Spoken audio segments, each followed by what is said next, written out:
নমস্কার, আশা করি আপনারা সবাই ভালো আছেন। আজকে খুব ক্যাজুয়াল ড্রেস পরে এসেছি আপনাদের সঙ্গে একটা গল্প করব বলে, আমার জীবনের একটা অভিজ্ঞতা শেয়ার করব। যেটা গতকাল ঘটেছে। গতকাল আমার একটা অ্যাক্সিডেন্ট হয়েছে জোরে। এবারে আপনাকে যা ছোট্ট একটা চিহ্ন দেখাচ্ছি, নাকে মুখে অনেক জায়গায় কেটেছিল, ছোট্ট চিহ্ন দেখুন নাকের আগায়, এই দেখুন দেখতে পাবেন, ভেতরে কেটেছে, ফেটেছে, অনেক কিছু হয়েছে। এখন ব্যাপারটা হলো এর সঙ্গে জ্যোতিষের লিঙ্ক কোথায়, এগুলো সব নিয়ে আলোচনা করব।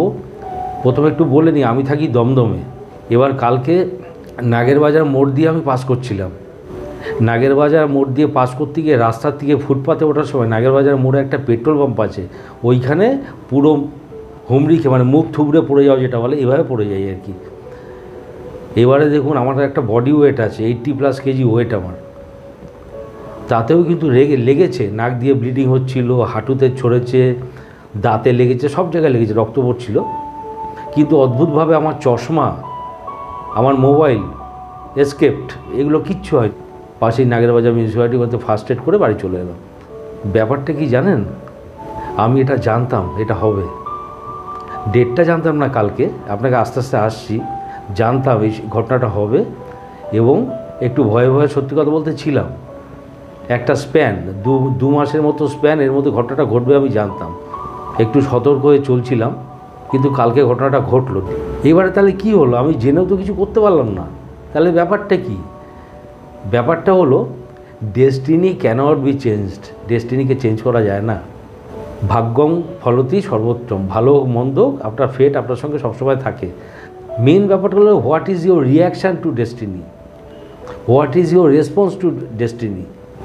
আপনি কি ব্রেকডাউন করে যাবেন নাকি আপনি এগিয়ে যাবেন, এইটা নিয়ে দু একটা কথা বলবো। এটা আপনাকে অ্যাকসেপ্ট করতে হবে, করে আপনাকে এগিয়ে যেতে হবে। এই অ্যাকসেপ্টেন্সটা লোকের নেই বলেই মানুষ এত কষ্ট পায়। কেননা আপনি সূর্যটাকে অ্যাকসেপ্ট করবেন, ডার্কনেসটাকে অ্যাকসেপ্ট করবেন, এটা হয় দিন রাত্রি। একটা খেলোয়াড় জেতাটাকে অ্যাকসেপ্ট করবে, হারাটাকে অ্যাকসেপ্ট করবে না, নেগেটিভটাকে অ্যাকসেপ্ট করবে না, এটা তো হতে পারে না। সবটাই অঙ্গ। যেগুলো এই যে ঘটনার প্রবাহ যেগুলো হয় আর কি, এই যে বাজে ঘটনা যেগুলো, ভালোটা তো ওয়েল অ্যান্ড গুড, বাজেটা ঠেকানোর জন্য কী করে লোকে, স্টোন নেয়, যজ্ঞ করতে পারে, কিন্তু কখনো এই ঘটনাটাকে এড়ানো যায় না, এর এফেক্টটাকে একটু কমানো যায়। কিন্তু যারা বলেন যে ঘটনাটা পুরো চেঞ্জ হয়ে যাবে, আমার কাছে আসুন, এইটা দিলে পরে পুরো ঘুরে যাবে আপনার লাইফ, এগুলো সম্পূর্ণ মিথ্যে কথা, এগুলো হয় না। আমার 27 বছরের জ্যোতিষ নিয়ে পড়াশোনা এবং প্র্যাকটিস, আমার সামান্য হাম্বল যতটুকু আমি যে শিখেছি, সামান্য এবিসিডি, তাতে আমার এই জ্ঞানটাই হয়েছে যে ডেস্টিনি ক্যানট বি চেঞ্জড। এবারে ঘটনাটা বলি, আমার হরোস্কোপটা অ্যানালিসিস করছি, যারা জ্যোতিষ চর্চা নিয়ে আগ্রহী তারা বুঝতে পারবেন কি হয়েছে। প্রথম কথা, আমার চলছে বৃহস্পতির দশা, শনির অন্তর্দশা, কেতুর প্রত্যন্তর দশা। এবারে ব্যাপারটা কি, আমার ধনুলগ্ন, ধনুলগ্নের সেকেন্ড লর্ড, এই যে আমার মুখে যে লাগলো, এই মুখমণ্ডলের মালিককে শনি, দেখুন শনির অন্তর্দশাতে ঘটনাটা ঘটলো। এবার একটা একটা করে আসছি। বৃহস্পতির দশা, বৃহস্পতি আমার ষষ্ঠে আছে, যদিও নক্ষত্রটা তুঙ্গে, মঙ্গলের নক্ষত্রে, মঙ্গলটা মকরে, ধনিষ্ঠা নক্ষত্রে তুঙ্গে আছে, নক্ষত্রের স্ট্রেংথটা তুঙ্গে, কিন্তু ষষ্ঠ ঘরটা একটু গণ্ডগোলের হাউস। ধনু লগ্নের বৃহস্পতি পড়েছে ষষ্ঠে, মানে বৃষে, ওখান থেকে দেখুন দ্বিতীয় স্থান মকরে দৃষ্টি পড়ছে। এই মুখমণ্ডলের যে মালিক শনির ঘরে কিন্তু বৃহস্পতির দৃষ্টি পড়ছে, লিঙ্কগুলো দেখুন। বৃহস্পতির দশা, বৃহস্পতির দৃষ্টি পড়ে গেল শনির ঘরে, শনির অন্তর্দশা চলছে, হলো। এবারে কেতুর প্রত্যন্তর দশা, কেতুতে কেন হলো? দুটো কারণ আছে। কেতুটা যার নক্ষত্রে, সেটা হলো শনির নক্ষত্র। আরেকটা ব্যাপার, কেতু যার ঘরে, তিনি দ্বিতীয় অবস্থান করছেন শনির ঘরে। আমার কেতুটা রয়েছে বৃশ্চিকে, একটা করে আসছি। আমার কেতুর প্রত্যন্তর দশা চলছে, কবে থেকে শুরু হয়েছে বলছি আপনাকে। কেতুর প্রত্যন্তর দশা শুরু হয়েছে 13/3/2024 থেকে 6/5/2024, মানে মার্চ মাসের 13 তারিখ থেকে 6/5, মানে মে মাসের 6 তারিখ পর্যন্ত চলবে, 2 মাসের থেকেও কম। একটা কথা বলে দিচ্ছি, শুনে নিন। বৃহস্পতি ধনু হাউসটা, আমার যেহেতু ধনু লগ্ন, ধনু হাউসটা হলো যে কোনো হিট করা, বই হিট, গান হিট, সিনেমা হিট, গল্প হিট। উত্তম কুমারের বইটা হিট করলো মানে কি, অমিতাভ বচ্চনের বইটা হিট করলো মানে কি, এটা আমাকে খোঁচা মেরেছে। হৃদয় খোঁচা খেয়েছি, হিট করেছে। আরে মান্নাদের গানটা হেভি হিট হয়েছে, কুমার শানু গানটা হেভি হিট হয়েছে। হিট মানে কি আমাকে খোঁচা মেরেছে। এই সব কিছুর কারক গ্রহ হলো বৃহস্পতি এবং সার্জারি। বৃহস্পতির এই ধনু হাউস হলো নিয়ন্ত্রণ, কন্ট্রোল, ডিসিপ্লিন, ওগুলো জায়গা। সার্জারি করতে গেলে কতটা ডিসিপ্লিন লাগে বলুন তো। ওই সার্জারি কারণ বৃহস্পতি। তো যে কোনো হিট করা, যে কোনো হিটিং এফেক্ট, আঘাত, এটা হলো বৃহস্পতি। এই যে পরীক্ষায় লাগিয়ে দেওয়া, আইএএস পরীক্ষায় লাগিয়ে দিয়েছে, চাকরি পরীক্ষা লাগিয়ে দিয়েছে, বলে না টার্গেটটা হিট করেছে, জীবনে লক্ষ্যভেদ করা, এটা যাকে বলে। তা দেখুন বৃহস্পতির দৃষ্টি পড়ে গেল কোথায়? আমার মুখমণ্ডলের জায়গায়। এই বৃহস্পতি কোথায় থেকে দৃষ্টি দিচ্ছে? ধনুলগ্নের ষষ্ঠ ঘর বৃষের থেকে দৃষ্টি দিচ্ছে। অসুবিধার জায়গা, কোনো ড্যামেজের জায়গা, ওখান থেকে দেখুন দৃষ্টি পড়ে গেল দ্বিতীয় স্থানে। তার মানে মুখমণ্ডল সংক্রান্ত কিছু একটা সমস্যা হচ্ছে। শনির অন্তর্দশা চলছে, হলো, এবং কেতু শনির নক্ষত্র দ্বিতীয়পতির নক্ষত্রে অবস্থান করছে, এবং যার ঘরে মঙ্গলের ঘরে মঙ্গলটাও দ্বিতীয় স্থানে অবস্থান করছে। কম্বিনেশনগুলো দেখুন, মানে এখান থেকে বেরোনোর কোনো জায়গাটা ছিল না। ভগবান বিষ্ণুর অঙ্গবিভাগ বলুন বা যেটাই বলুন, কালপুরুষের অঙ্গবিভাগ বলুন, অনুযায়ী বৃশ্চিক ঘরটা হলো অষ্টম ঘর। অষ্টম ঘরটা কি আমাদের রন্ধ্রস্থান, আমাদের ভাঙা চোরা ফাটা কাটা ছিঁড়ে যাওয়া চিড়ে যাওয়া সব হলো অষ্টম, ওটা আমাদের রন্ধ্রস্থান। তা দেখুন কেতুটা পড়ে গেল ওইখানে, কেতুটা বৃশ্চিকে পড়ে গেল, ভাঙাচোরা ফাটার জায়গা। এবার ওটা দ্বাদশ ঘর। দ্বাদশ ঘর, দ্বাদশ থেকে দুটো কারকতা, একটা হলো ব্যয়, কিছু একটা ব্যয় হচ্ছে শরীর থেকে, এবার বলে দিচ্ছি। আর দ্বাদশের একটা কি পা, এবার পায়ের সঙ্গে ফাটার একটা ব্যাপার হয়ে গেল, যে কোনো একটা কিছু ফাটবে। কেতুটা বৃশ্চিকে পড়ে গেল। কেতু হচ্ছে একটা প্যারাসাইট, কেতু রাহু, এরা যার ঘরে পড়বে সেই ঘরের লর্ড যেখানে থাকবে যা করবে সের মধ্যে রেজাল্ট দেবে, ওর কিছু করার ক্ষমতা নেই। আমি আমার অনেক ভিডিওতে এগুলো বলেছি, আপনারা দেখে নেবেন। তো কেতুটা এখানে মঙ্গলের উপর পুরো ডিপেন্ডেন্ট, মঙ্গলটা পড়ে গেল দ্বিতীয় স্থানে। তার মানে কি আপনার পা, আপনার মুভমেন্টের জন্য আপনার মুখ ফাটলো, মঙ্গলটা যেখানে পড়বে সেই জায়গাটাকে ফাটাবে। এবার ফাটাটা তো এমনি এমনি হবে না, ওকে তো আঘাত করে ফাটাতে হবে। তো বৃহস্পতি দৃষ্টিটা দেখুন ওই বৃষের থেকে মকরে পড়ছে, সেকেন্ড হাউসে। এই বৃহস্পতি মঙ্গল কম্বিনেশন হয়ে গেল। তার মানে এটা কীরকম একটা রিডিং হলো দেখুন, পায়ের জন্য মুখ ফেটে গেল, এটা একটা ব্যাপার, হাঁটার জন্য, আপনার মুভমেন্টের জন্য, এরকম একটা বোঝাচ্ছে আর কি। এটা বুঝে নিতে হবে, কেননা ওই দ্বাদশ ঘরটা পায়ের জায়গা। আরেকটা ব্যাপার যেটা হচ্ছে, ওটা হচ্ছে ব্যয়ের জায়গা। ব্যয় মানে বডির থেকে কোনো কিছু ডিট্যাচমেন্ট। দ্বাদশপতি পড়ে গেল দ্বিতীয়, মুখের থেকে কিছু ব্যয় হচ্ছে, মুখের থেকে।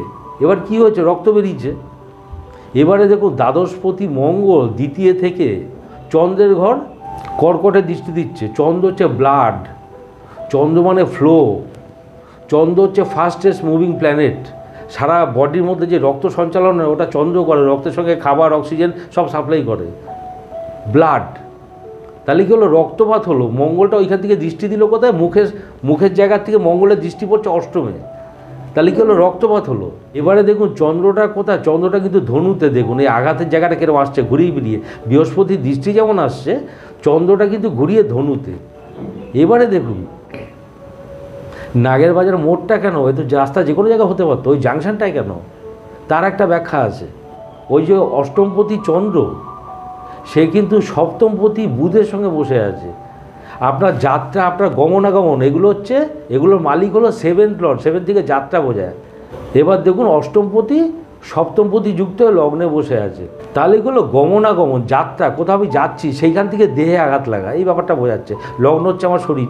বুধটা কি? বুধটা হলো সংযোগ। বুধের সিম্বলটা দেখুন, একটা পুরুষ একটা মেয়ে এক জায়গায়, সংযোগ। বুধ মানে কমিউনিকেশন, কন্ট্যাক্ট, কানেকশানের জায়গা। নাগের বাজার মোড়টা কি? একাধিক রাস্তার সংযোগস্থল। ওই জন্য ঘটনাটা নাগের বাজার মোড়ে হয়েছে। বুধ তো হলো সংযোগ, কন্ট্যাক্টের জায়গা। এক রাস্তা যে মিশে যাচ্ছে। দেখুন বুধের সিম্বলটা, মিথুনের সিম্বলটা দেখুন।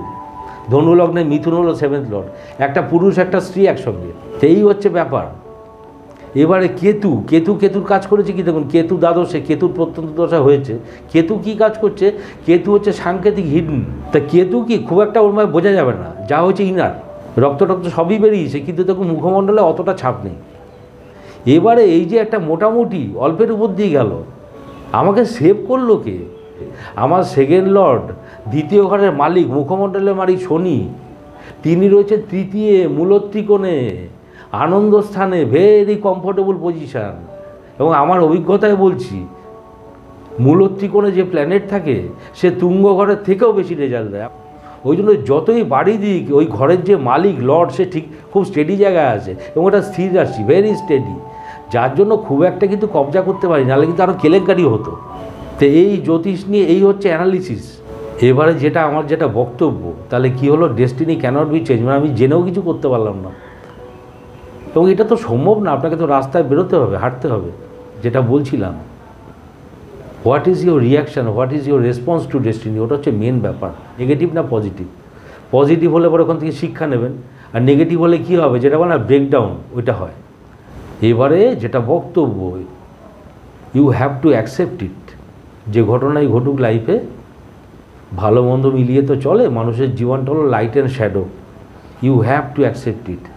আপনি লাইটটাকে অ্যাকসেপ্ট করবেন, ডার্কনেসটাকে অ্যাকসেপ্ট করবেন না, এ তো হয় না। কোনো ভালো অ্যাস্ট্রোলজারকে দিয়ে আপনার হরোস্কোপটা বানান, সেটাকে ভালো করে অ্যানালিসিস করুন, আর কোনো রকম ওই ফলস নয় যে এই স্টোন দিলে আপনার ক্যারিয়ার চেঞ্জ হয়ে যাবে বা এই যজ্ঞটা করলে, এগুলো কোনো দিনও হয় না, কোনো দিনও হয় না, ইট নেভার হ্যাপেন্স। এই আমার জীবনের ক্ষুদ্র অভিজ্ঞতা শেয়ার করলাম। আবার বলছি, ভাগ্যং ফলতি সর্বোত্তম, আপনার ভালো হোক মন্দ কোনোটাকে কেউ কেড়ে নিতে পারে না, যেটা হওয়ার সেটা হবে। অনেক কিছু বলে ফেললাম, অনেক হয়তো ভাবতে পারেন যে নিজের লাইফের ঘটনা এইভাবে বলছে, আমার মনে হলো বলা দরকার। সবাই ভালো থাকবেন, নমস্কার।